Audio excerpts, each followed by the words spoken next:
एक परसवाही गांव, पौड़ी से कुछ दूर पर परसवाही, वहाँ यदुवंश प्रसाद शरांड ब्राह्मण और सरकार के प्रति उनकी बड़ी निष्ठा, बड़ी भावना। उन दिनों सरकार खजूरी ताल आश्रम में पढ़ाने लगे थे। अध्ययन पूरा हो गया, उसके बाद लोगों ने कहा तो वहीं पढ़ाने लगे। तो उधर पढ़ाने वाला कार्य भी चलता था, इधर उत्सव भी होते रहते थे, समैया होती थी, बीच बीच में और भी उत्सव। परसवाही के यदुवंश प्रसाद जी के यहाँ रथ यात्रा का उत्सव था, आषाढ़ के शुक्ल पक्ष की द्वितीया रथ यात्रा। उसके लिए निवेदन किया, सरकार 2 दिन पहले ही पहुँच गए वहाँ परसवाही में। परसवाही में उत्सव होते रहते, यदुवंश प्रसाद जी उत्सव प्रिय थे और वो कुछ ना कुछ करवाते रहते, और सरकार वहाँ उत्सव में जाते थे। और रात में उत्सव पूरा हो गया तो करीब 12 बज गया, 1 बज गया, और फिर रातों रात चल करके आते थे पौड़ी, घर आते थे अपने, और सवेरे विद्यालय को जाना। वहाँ परसवाही से रात में चले और सरकार भावावेश में ऐसे डूब गए कि एक पत्थर पर बैठे बैठे, अब चलने की सामर्थ्य नहीं, उस भावावेश में इतने विवल हो गए, सारी रात पत्थर पर बैठे बैठे बिताई, भोर हो गया, तब जाकर के फिर पौड़ी आए। उस पत्थर की जानकारी लोगों को हुई तो लोगों ने उस पत्थर को प्रणाम करना शुरू कर दिया, जिस पर सरकार विराजमान होकर रात भर भगवान का चिंतन किए हैं, अनुभव किए हैं। रथ यात्रा के लिए यदुवंश प्रसाद ने परसवाही बुलवाया, सरकार पहुंच गई। सरकार के पहुंचने से सबको बड़ा सुख, बड़ा आनंद। लेकिन उसी समय खबर पहुंच गई, खबर पहुंची कि विद्यालय निरीक्षक महोदय आ रहे। जिस दिन रथ यात्रा होना उसी दिन विद्यालय निरीक्षक महोदय आ रहे हैं। अब भारी समस्या, अब इधर उत्सव होना है और सरकार के रहने से ही उत्सव का आनंद है, और उधर विद्यालय। अब विद्यालय में नहीं जाएंगे अगर तो निरीक्षक महोदय देखे कि हम अनुपस्थित, तो नौकरी चली जाएगी। उस समय रीवा नरेश महाराज गुलाब सिंह जी का शासन था, बड़ा कड़ा शासन, और उनके निरीक्षक महोदय थे पंडित सूर्यदीन तिवारी, हैं सूर्यदीन तिवारी, बड़े कड़े निरीक्षक महोदय।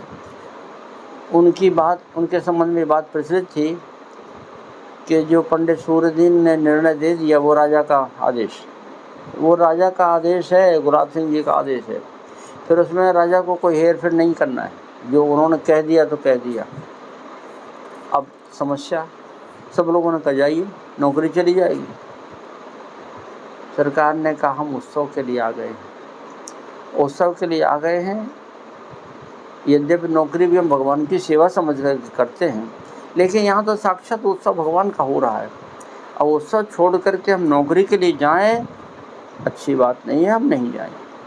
नौकरी रहे तो रहे और जाए तो जाए,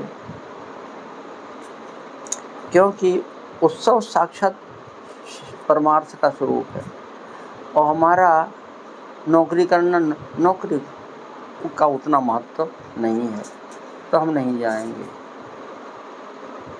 नहीं, सब लोगों को प्रसन्नता हो, नहीं जाएंगे। लोगों ने समझाया कि जाइए, जो होगा वो तो उत्सव होता रहेगा, हो जाएगा, जैसे बनेगा वैसे हो जाएगा, आप जाइए। लेकिन सरकार ने कहा हम नहीं जाएंगे, हम उत्सव में रहेंगे, और नौकरी रहे तो रहे, नहीं रहे तो जाए तो जाए। रह गए, उत्सव पूरा हुआ, बाद में पहुँचे, तब तक वहाँ ठाकुर जी लीला रची।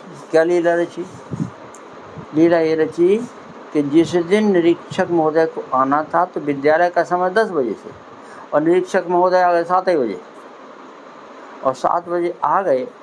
विद्यालय देखा, रजिस्टर में देखा, जो चपरासी वहाँ था उसने दरवाज़ा ताला खोल दिया, रजिस्टर में देखा सब ठीक ठाक, सब सही है। और लोगों ने कहा कि पौड़ी यहाँ पास में ही है। लोगों को ये जानकारी में नहीं है कि सरकार वहाँ गई हुई है, ये जानकारी रही भी होगी तो अभी लोगों ने, लोगों ने कहा कि पौड़ी यहाँ से पास में नहीं, खजूरी तो ऐसे दिखाई पड़ती है, 1.5 किलोमीटर तो दूर है, तो आप कहें तो बुला दें। वो निरीक्षक महोदय ने कहा कि बादल बहुत, आषाढ़ का महीना, बादल बहुत हो रहे हैं और कहीं पानी बरस गया, घोड़े पर चलना, उस समय कोई वाहन नहीं चलते थे, घोड़े पर बैठ जाना, अगर कहीं पानी बरस गया तो काली मिट्टी का क्षेत्र है, हम फंस जाएंगे, फिर निकल नहीं पाएंगे। हमने देख लिया, सब ठीक ठाक है, अब इस समय अभी मत बुलवाओ, हम जाते हैं। वहाँ हस्ताक्षर करके देख रेख करके अपना निरीक्षक महोदय चले गए और स्वामी जी महाराज दूसरे या तीसरे दिन पहुँचे आराम से। तब लोगों ने बताया कि निरीक्षण यहाँ हो गया है, ऐसे ऐसे हुआ है, पहले ही सब कार्यक्रम हो गया। मतलब किसी ने कहा है परमारथ अनुसरत ही सहज स्वार्थ हो। दो चीज़ें हैं, एक स्वार्थ है, एक परमार्थ है। जीवन भर स्वार्थ को संभालने वाले स्वार्थ संभालते रहते हैं और ख़त्म हो जाता, अंत में कुछ निकलता नहीं है। और जिसने परमार्थ संभाल लिया है उसका परमार्थ भी समझ जाता है और स्वार्थ भी बिगड़ने नहीं पाता है। दृष्टांत दिया, कैसे? आपने खेत में घास खड़ी कर दी, पूरे खेत में घास खड़ी है, तो क्या मिलेगा? घास मिलेगी, अन्न तो नहीं मिलेगा। और आपने गेहूँ बो दिया तो अन्न मिलेगा, अन्न मिलेगा। तो गाय भैंस को क्या है? बोले भूसा भी तो मिलेगा। जहाँ गेहूँ से अन्न मिलेगा वहाँ भूसा नहीं मिलेगा, भूसा भी से घर भर जाएगा जाकर, हैं? ऐसे ही परमारथ अनुसरती सहज नहीं स्वार्थ होए, खेती कीजिए नाज की तो घास सहज न होए। अनाज की खेती करने वाले को धान की खेती करेगा तो पुआल मिलेगा और गेहूं की खेती करेगा तो भूसा मिलेगा, हैं? ऐसे ही ये जीवन भर जिसमें लगे रहते हैं ये भूसा है, जिसमें संसारी लोग जीवन भर लगे रहते हैं, व्यापार करना है, नौकरी करना है, खेती करना है, ये भूसा है, हैं? और भगवान का भजन करना अन्न है। जब अन्न आएगा घर में तो भूसा की कमी नहीं रहेगी।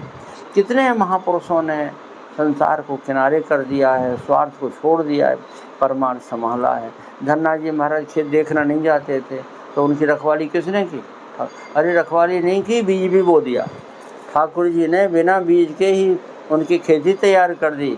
और रखवाली करने नहीं जाते तो ठाकुर जी रखवाली करने भी जाते थे, हाँ, मौजिया बनकर रखवाली करते थे। ऐसे ही मतलब इन महापुरुषों के जीवन से शिक्षा मिलती है कि हमें परमार्थ संभालना चाहिए, स्वार्थ तो अपने आप समझ जाए।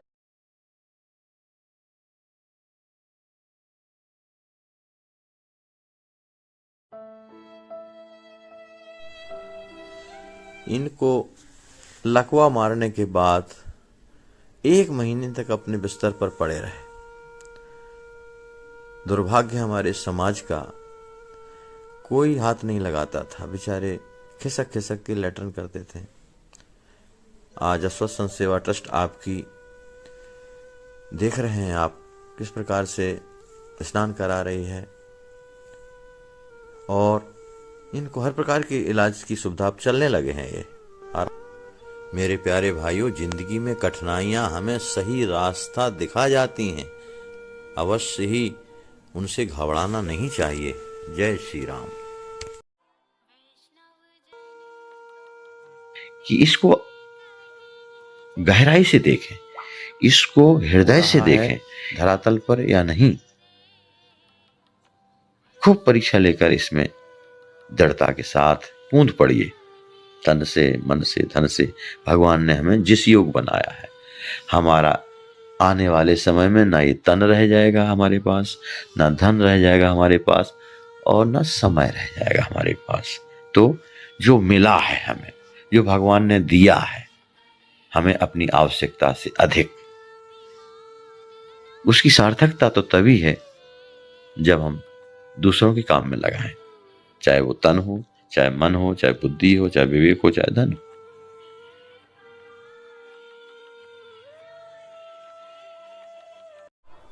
हाय, इनको कितना कष्ट है। आज बाबा, हॉस्पिटल में आपको ये लकवा मारा है कितने दिन पहले मारा है। अपने को स्वयं इस जगह पर रखकर देखें, जब पैसा भी पास में ना हो और कोई अपना सहयोग करने वाला भी ना हो तो क्या होगा।